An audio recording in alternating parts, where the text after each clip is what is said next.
Welcome to this edition of Diverse Orange, our conversations about diversity here in Central Florida. My guest today is Hugo Castellanos.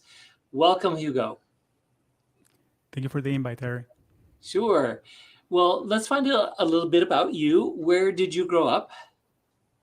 So my family is originally from Venezuela, and we moved to the Central Florida area in the year 2000.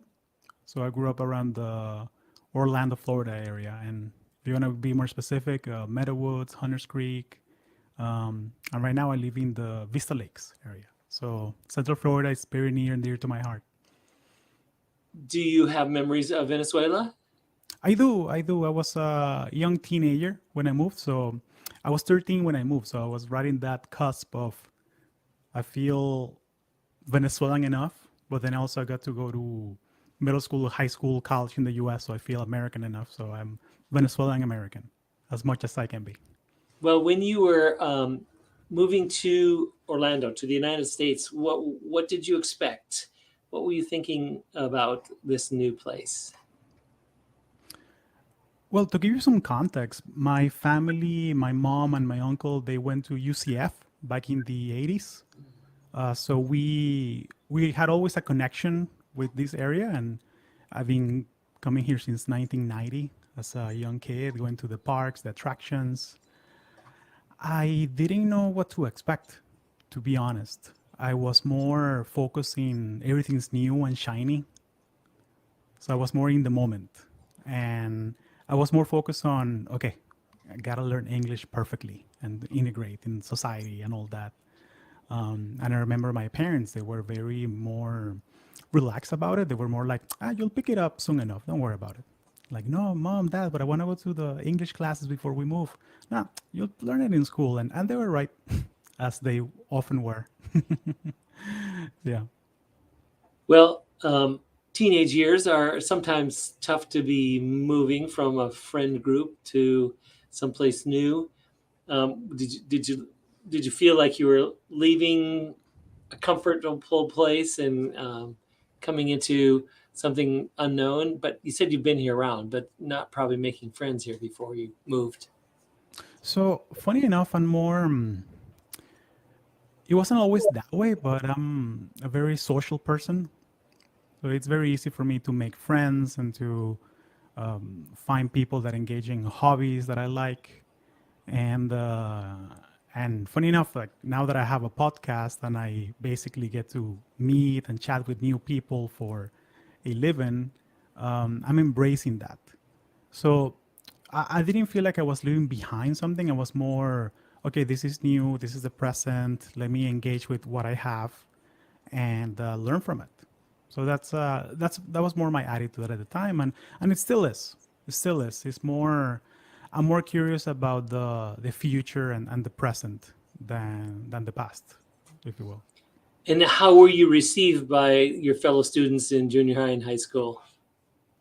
Very positively, very positively. I remember clearly that I went to Cypress Creek in Meadowwoods, and I remember clearly like all the events and all the happenings, and there's this and I'm sure that a lot of people that you know immigrants to the U.S. have this experience that oh wow, high school is just like the movies, and lockers in the hallways and all that. But yeah, but very possibly. I honestly, and even in college, like when I went to UCF for electrical engineering, and I sometimes it felt like a movie to me. Now, not so much because now I feel like I'm from here. But I think that yeah, there's always some niche. There's always some people that are exactly into what you're into, and that was engineering in my case, audio engineering and making amplifiers, that kind of thing. And I found my niche. I found my people that were, I guess you can say, geeks, like audio geeks, people that are into audio recording and all that. And that's the group I walked with. So you found a translingual community. I mean, you don't have to know English or Spanish. I mean, well, I suppose you do, but I mean, the language is more scientific. Um, that unites you about the things that you're doing. Interesting. Yes, and the thing about being bilingual is that you actually like I think in English faster than I do in Spanish nowadays. And I find that when you make friends here, like the meetups that I run with Latinos Who Tech, it's more about what are you into? More about, oh, is your English perfect and you don't have an accent? It's more about, oh, you're into the same things that I'm into, so we can be friends. So it's more about that and the community building aspect. I think that's what it comes down to. Just finding people that are into what you're into and striking a conversation. There have been a lot of Venezuelans coming here in recent years. Have you made friends with any other folks from back from Venezuela? Funny enough, not as much. Not as much. So my closer friends are more people from my generation that moved here in 2000, 2002, 2003, 2004, around that time frame. And then I graduated UCF in 2011, and then I moved to California for work. I lived in Silicon Valley for a number of years. I was working at Intel, and then I was working at LinkedIn. Um, and most of my friends are in the tech industry. But then I moved back to Central Florida in 2020 during the pandemic. So I wanted to be closer with my family here, and